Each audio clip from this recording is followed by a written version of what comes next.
And then we are live on Sports Today, and alongside me, a man who needs no introduction. If you follow Formula One, Karun Chandhok, only one of two Indians to have driven a car on the Formula One circuit, being part of a Formula One team, and now is a pundit of repute. If you watch any sort of Formula One broadcast in Europe, you'll often see him on television, and you can always read him in his columns and various other websites where he writes. Before I get asking you the questions, Karun, I'm just going to tell my producer to check if the Shiva, just check audio, everything is clear. Just in case, sometimes we just go on talking and then you realize the audio isn't great. Okay, let me get started with a easy one for you. I believe your dad for the second time. Sleepless night. Are you even ready to be watching this Formula One season? How are you coping up with that? Yeah, it's been tricky. It's my second son is only a week old now, so I've spent the 2 a.m. wake up calls with him, reading up on various things and bits of information. And last night I read 101 pages of the sporting regulations ahead of the season, so I make sure I know what all the rules are coming up. But yeah, no, it's great to finally be here with the race weekend about to kick off the season. Okay, I'll just quickly run through a few comments that I'm already getting. So we have a few F1 fans joining us, and a lot of them have. So Manish Mahapatra has got Max or Charles. Someone is saying that Arpan says I won't count George Russell out. Then I've got a lot of people actually rooting for Max. Then Bhavesh says it's just starting in Bahrain from Sunday. Cannot judge from here, but Verstappen and Lewis are going to be great contenders. Siddhant has picked Max Verstappen as his go-to guy. Bhavesh has also picked Max. So a lot of people. Okay, so three names that are doing the round. Firstly, before I dive into what the testing times are telling me, and I know you watch that very, very closely, and you have your own perspective on that. Tell me, is there going to be any residue of what transpired with last season, the way that season ended between Lewis Hamilton and Max Verstappen? Any residue or any hangover from that? Not just between the two of them, but in Formula One as such. It's interesting, Nikhil, because actually for people within the sport, I Mm. think they've moved on. Nobody was happy with the way the championship ended last year. I think it painted F1, in a messy light, really. It just got very, very controversial and unnecessarily. So, but it's been fascinating to see over the winter, right? Because clearly the fans at home, even today, I went to the shop this morning and here in the UK, and even this morning at the grocery store, I had two people say to me that they were unhappy about Abu Dhabi last year. So, there's still a lot of feeling from the fan base. I think, it still can't get their head around how Abu Dhabi played out. But actually, to be honest, within the sport, I spent 2 days at the Mercedes HQ in Brackley and at Silverstone. I spent time with Lewis, with George, with Toto Wolff, with the engineers, and their focus is on 2022. They are all firmly thinking about this year, and they're getting on with the job that they need to do this year to win this year's World Championship. And I think on the whole, the sport has really turned their attention to us this season. Okay, it is going to be an interesting season. So yes, to that question, what are the testing times telling you at the moment, and should we be reading too much into that?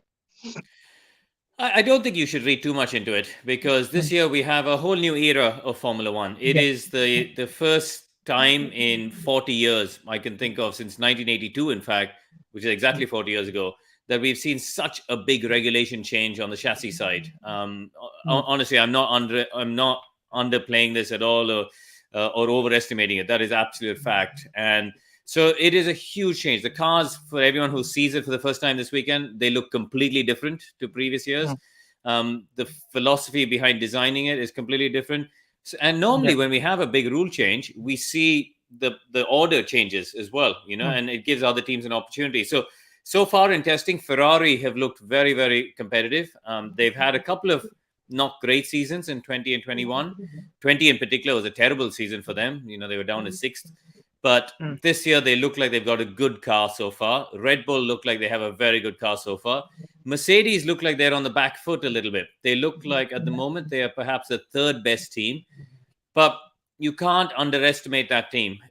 Last season as well, they looked like they started three or four tenths behind Red Bull. Max still took pole position in the opening race, but they developed that car very well. They have a very strong engineering base who can develop the car.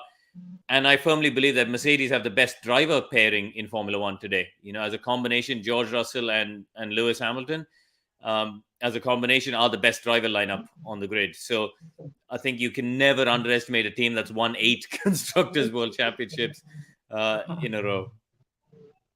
How do you see that, since you talk about George Russell and Lewis Hamilton? How do you see that relationship play out?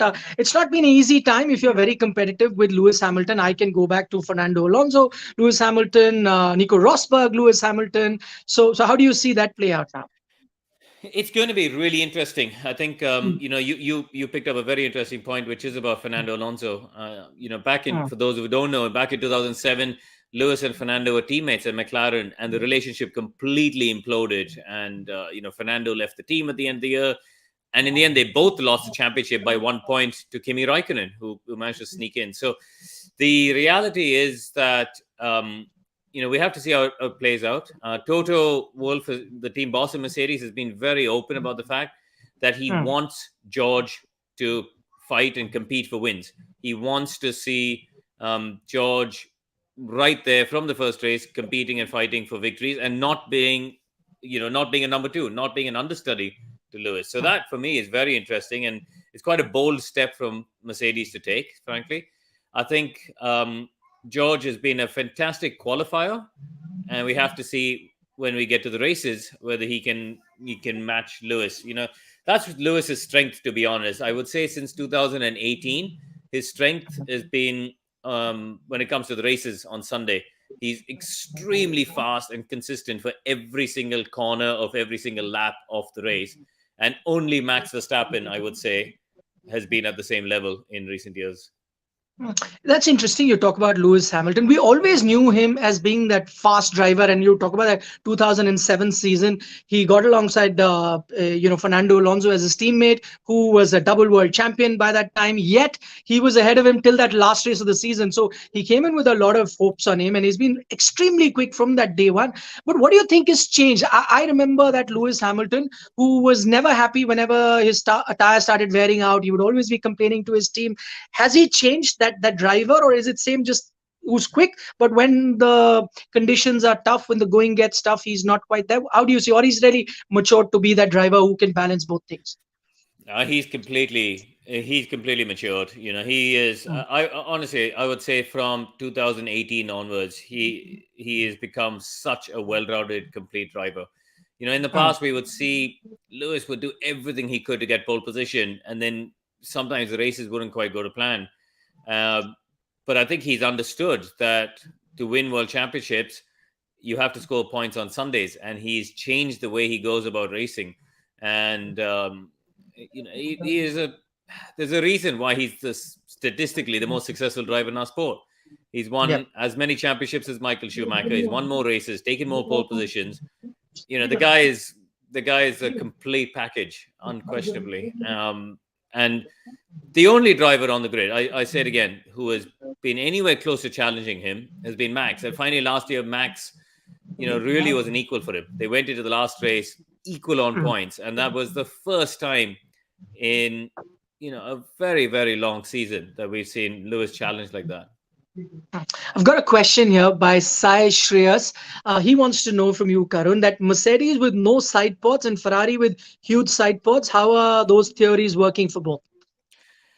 Well, this is what's really interesting about this year. As I said before, we have a complete reset, a complete blank page in terms of the rules. And we have 10 teams working in 10 different factories, 10 different sets of designers, hundreds of people with the same rules. And all the 10 cars look completely different. And I think that's great. That's one of the great things about F1 is it's not just a drivers' championship. And we talk a lot about the drivers because they are the stars of the show and they're the ones that we see on track. But it's an engineering championship and it's a design championship and it's a team championship. And we are going to see some huge developments this year. The cars that we see the first race won't look like the cars that we see in the 5th race or the 10th race or the last race. That they're going to change and evolve so much. Already the cars we saw in testing in Bahrain last weekend will look different Hmm. to the cars we see this weekend. The rate of development is so high at the moment. The teams are all under a lot of pressure because you have to design a car, manufacture the car, manufacture a model, test it in the wind tunnel, then build the car, then race it. So, Yeah. if another team has seen what Mercedes has done in Bahrain, for example, with the no side pods, they can't just copy it by next week. You're looking at a minimum of 6 to 7 weeks by the time they can copy it. And by that stage, Mercedes would have moved on. So we're going to see this Yeah. cat and mouse game where they're all watching each other, trying to copy each other, and the whole evolution of the cars is going to be interesting to watch. Yeah, well, that's the most fascinating thing about Formula One. When one team tries to improve, the other one moves a step forward. But you talk about it being an engineering championship. Quite often, I've heard, in Formula One, if it's an engineering championship, any car designed by Adrian Newey is going to win it. Well, it's funny you said that. Part of my research at 4 o'clock this morning was reading Adrian Newey's book because it's a fantastic book for anyone who's into Formula One. I would strongly, strongly recommend it. But what's interesting this year is that we're going to what's known as the ground effect era, which is basically the way that the cars work. They will produce a lot of their downforce and grip from underneath the car. So you'll have the suction effect of pulling the car down towards the ground much more from below rather than just the wings that we see on the top of the car. So that's the change we're seeing this year. The reason they've done that is it means that if you have two cars, and the one following can follow more closely, and they're not as disturbed as if the car had the air from on top.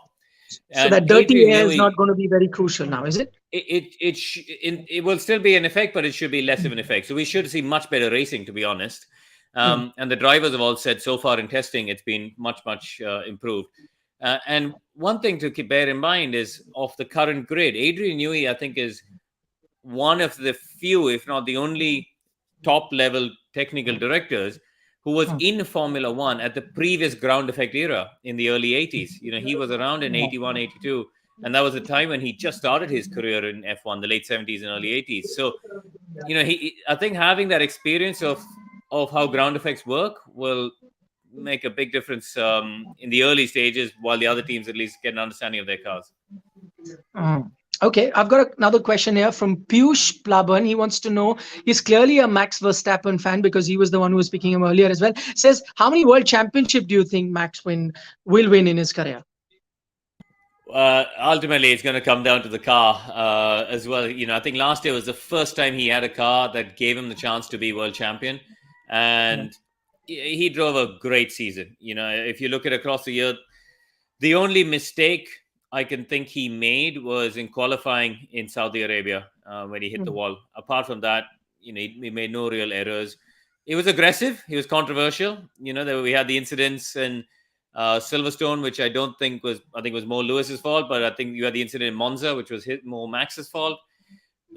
You had some, wheel banging in Brazil, wheel banging in Saudi Arabia. There's lots of controversial moments, but actually the quality of driving, the speed and consistency he delivered was very, very impressive. So yeah, he could go on to win many world championships. I think a lot of it's going to come down to Red Bull. Okay. Since we're talking about Max Verstappen, I happened to read the piece that you had just written, before the season started, and I found it very fascinating that you compare it to, during the Senna time and that rivalry with Hamilton and Max Verstappen. And I know you're a Prost guy, so that Prost Senna, and you see parallels of that. What actually was the reason that you based it, and what was the thought behind that? Yeah, listen, I think there are parallels to be drawn between Lewis versus Max and Senna versus Prost. The obvious difference is that Senna and Prost were in the same team in the first year, but then they switched. But what's ironical in some ways that, Lewis, since before he arrived in Formula One, he's often talked about Senna being his childhood hero. He was a driver he idolized. He was the one he really looked up to. But in more recent times, I really see much more of a Prost approach in the way Lewis is going racing. As I said before, he's very focused on the races. He's very focused on trying to make sure that the car and the tires and the setup of the car is perfectly prepared for the race. He's not so concerned about getting on pole position, which is a very Alain Prost approach. If you look at the racing he's doing wheel to wheel, it's very rare that you see Lewis in an incident. It's very rare that you see Lewis break a front wing or collide with another driver. Whereas you see Max have a much more Senna Schumacher sort of approach where elbows are out. He's changed the way that drivers do battle wheel to wheel. He's the rules of engagement. Max is one of these drivers who's changed it in the way that Senna and Schumacher did before. So yeah, I definitely see some parallels there. Okay, just the last couple of questions before I let you go. Firstly, I noticed that you're at home in the UK and not there at the Grand Prix. Is it going to be temporary or will you be traveling now? Is it just temporary because you become father for the second time? Yeah, exactly that. I thought it's a bit unfair if I jump on a plane within the first week of my of my son's life. Yeah. So I'm just gonna stay home. But I will be working this weekend. We have a studio at Sky here in London, so I'll be working out of the studio here, and then uh, I'm not going to Saudi Arabia. So I'm not doing the first two back to backs, but I will go to Melbourne. Okay, Gaurav Singh has a question. How do you rate Lando Norris? Uh, I rate him very highly. I think he's done a superb job last season. To be honest, I was a little bit surprised last season because when Ricardo signed up to be his teammate, I think everyone assumed that Ricardo would be the number one. But Lando did a fantastic job all season long, and he was clearly the number one driver at McLaren. He has matured so much in the 2 years that I've known him. I spent a day with him uh, in the early February, 11th of February. I spent a day with him at McLaren, and this is a guy he's sort of grown. The chest is out. He's grown into this confident Formula One driver. He's no longer this young kid on the block, and I'm very excited to see how he and George will do this season because people like him, Carlos Sainz, Charles Leclerc, these guys are the future along with Max. Okay, Steely has a question and he's requested me, Nikhil, please do ask Karun that question.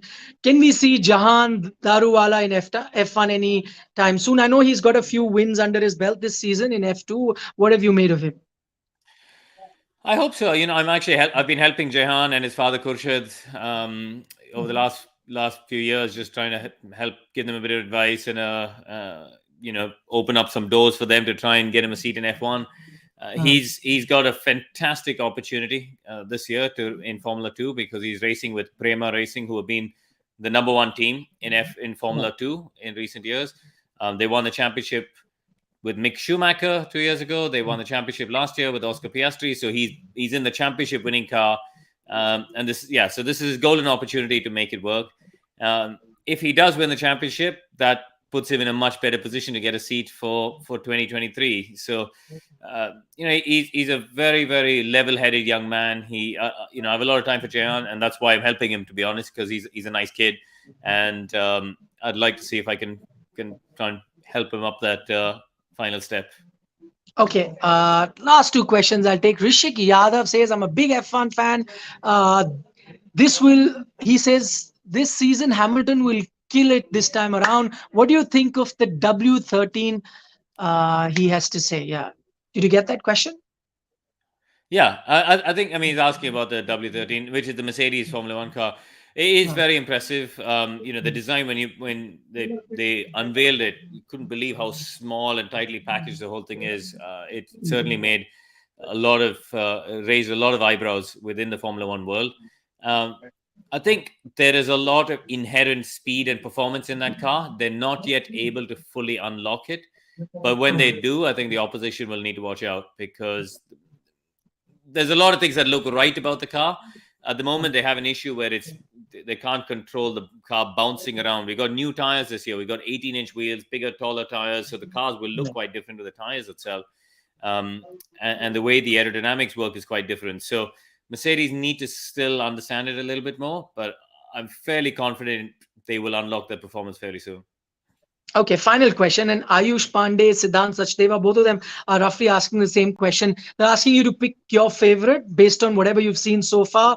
It's going to be Max or Lewis or someone else for both the drivers as well as constructors.